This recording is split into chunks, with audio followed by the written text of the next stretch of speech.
नमस्कार दोस्तों। एक बार पुनः उपस्थित हूँ आप सभी के समक्ष शिकायत की अगली कड़ी को लेकर, जिसका शीर्षक मैंने दिया था, अभी खुश हूँ, मुझे खुश ही रहने दो।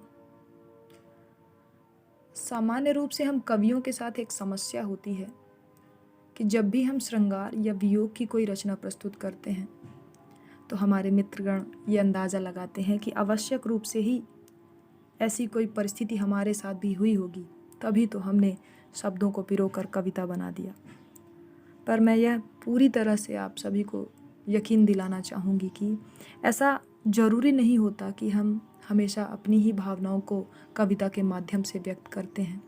कई बार हम दूसरों की भावनाओं से प्रेरित होकर भी कविताएं लिखते हैं, और यह रचना उसी भावना से प्रेरित होकर मैंने लिखी थी। तो चलिए मैं अपनी कविता प्रस्तुत करती हूँ, जिसका शीर्षक मैंने पूर्व में ही बताया, अभी खुश हूँ, मुझे खुश ही रहने दो।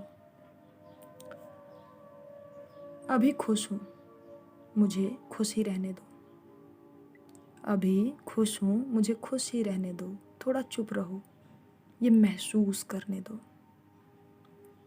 हवा मध्यम सी है शायद, हवा मध्यम सी है शायद, प्यारी सी धूप है ठीक तुम्हारी तरह। कभी देखती है मुझे, कभी छिप सी जाती है। ये सारा दिन आज का बस यूं ही रहने दो।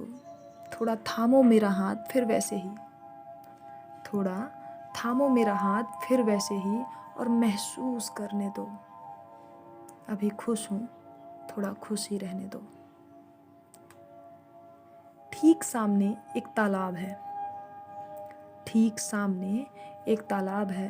तालाब के तट में बैठी सी मैं, मुझे मेरी प्यास में ही जीने दो, मुझे मेरी प्यास में ही जीने दो। अभी खुश हूँ, मुझे खुश रहने दो।